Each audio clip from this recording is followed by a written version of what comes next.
I'm a new grad who just moved everything from California to New York City. Today we're going to be looking at exactly how much it costs to move to the most expensive city in the US. I'm going to be breaking down every single expense I made to get here, including moving costs, all the costs before I even moved into my apartment, and let's just say it is not cheap at all. Thank God for that signing bonus. To be honest, my savings account is still crying. Stay until the end to see the huge total I spent just to settle down here. Hi everyone, my name's Angel. I just graduated from Caltech and I moved to New York City to start my corporate job as a software engineer in the city. This moving process was definitely not easy at all. Check out my move-in vlog to see just how much work it was. It took many months for me to settle down here. You can view it here if you want, or here. I can never tell which one to point to. After a very, very long move-in process, I'd say that moving here has been very worth it, or at least you guys can decide at the end to see based off of just how much I spent. But I want to make this video just to give you guys a little bit of an idea of just how expensive it is in New York City if you are planning to move here or if you're just curious. So let's go. So to start off, for my apartment specs, a little bit of context, I am living in Manhattan with one roommate. So we have a 2-bed, 1-bath apartment. It's actually a flex apartment, which means that it's originally a 1-bed, 1-bath situation, but there's an extra wall there to kind of make it into 2 bedrooms. This is very common in New York because it saves a lot of costs and it really doesn't make a difference. Our wall is fully to the ceiling, so it really just feels like 2 bedrooms. You really can't tell that it's like a fake wall. Also, the size of my roommate's room is the exact same size as mine. We have the exact same layout. It's just kind of mirrored, so it's a really, really great deal, I would say. Our apartment also has elevator and laundry in the building. It's a really great location. I just love it so much. For my rent, I actually use the Built card, which every single renter should have this card. It gets you points for just paying your rent, which is something that you're going to do anyway. And typically landlords or corporation company is taking your money for rent. They're not going to accept credit cards, but Built is a very smart company because they came up with a way where you can actually get points for paying rent with a card so that you can get benefits and all that. So yeah, if you're interested in that, click the link below. If you do not have it and you're a renter, you should 100% be using it. So when we first moved into the apartment, we needed to pay the first month of rent, a holding deposit, and a broker's fee, which was a hefty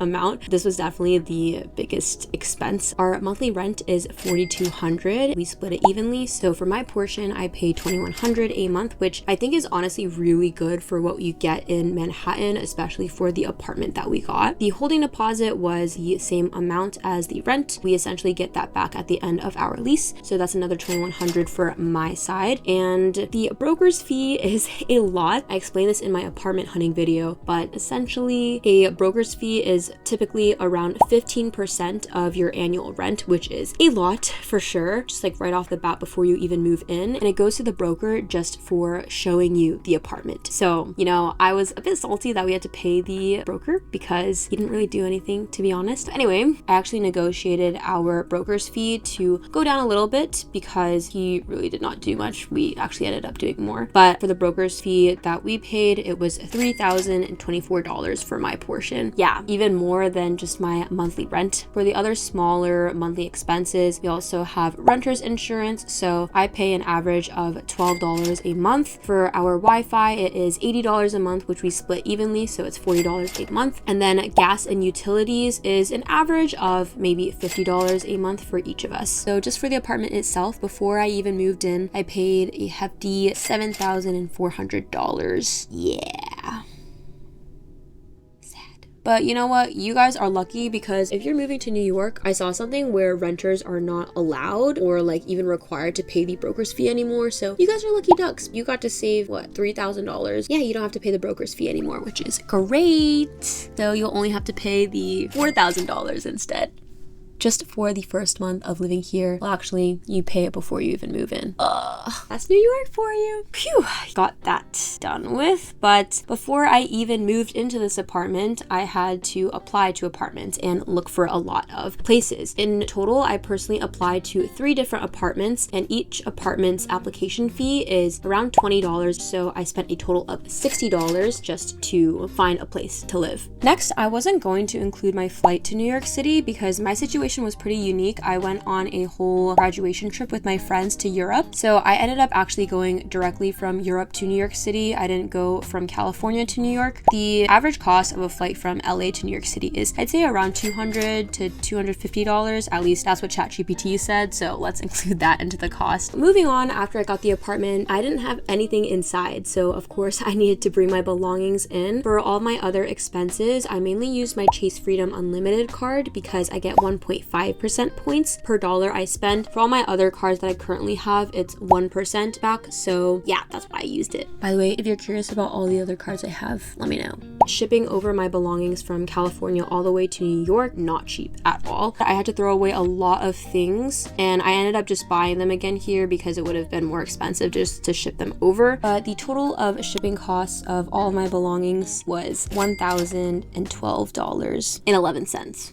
I don't think that's very necessary, but that was a lot. Just my clothes, my random things, but that's not even the biggest thing. I needed a place to sleep. I needed a bed, I needed furniture. So all of the furniture expenses, let's start with my bed frame. My bed frame was around $230. My mattress I got from Costco for $460. I also ended up buying some duvet covers and sheets so I can make my bed. That was a total of around $130. I also have a little home office, so I got a standing desk for $260 and a gaming chair for around $200. Those are a bit expensive, but luckily my company reimbursed me for those. So I just got like more fancy ones just because I know that I'm going to be using my home office a lot. I also got a full-length mirror for $4 from Target. This full-length mirror is amazing. I love it so much. I can't believe that Target is selling it for only $4. Amazing. Top of that, our apartment doesn't have much closet space. We only each have like one closet, like that's not even inside of our room. So I had to buy a separate portable closet from Amazon. By the way, I'm going to be linking everything that I bought. I think basically everything is from Amazon, so I'll link them in the description below in case you're interested. But the portable closet was around $40. I ended up also getting a dresser and a lamp for $100 total. For the living room, I got a couch for $390. My roommate and I ended up getting a TV for $200. To be honest, I waited for a lot of these things on Prime Day because they were just discounted, so I think we got some pretty good deals for that. And then also for our common space, I ended up getting some folding chairs for our dining area, so that was a total of $30. So the current total for furniture is a little over $2,000. It's a lot, but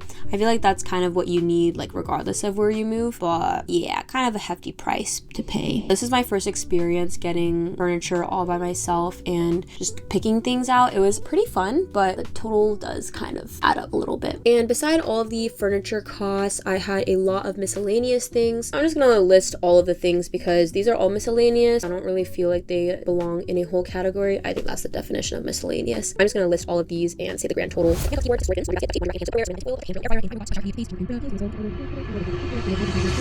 In total, the miscellaneous expenses come to a little over $1,000.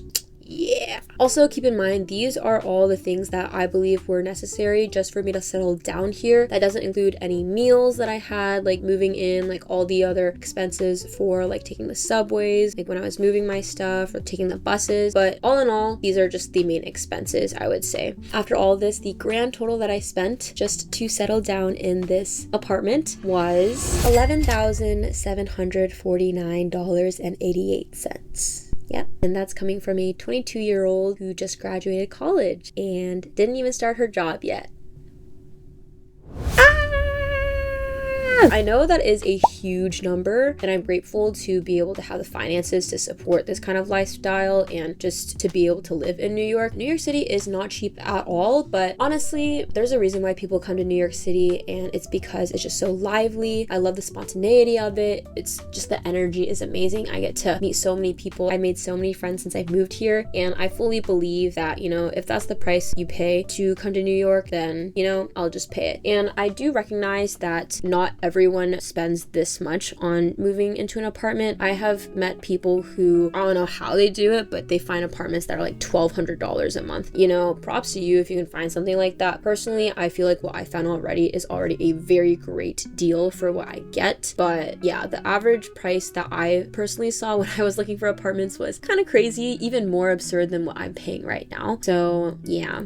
Of course, it was very exhausting, but you know, I got through it and I'm so excited for what's to come. Let me know if you think that is worth it. I know it's a very hefty price, but you know, for me, I think it is. So I'm curious to hear your guys' thoughts on all of that. If you enjoyed this video, please watch my New York City apartment hunting video to get a feel for the other prices of all the New York City apartments that I toured, or maybe YouTube thinks that you'll enjoy this video. Thank you guys so much for watching, and I'll see you guys in the next one. Bye.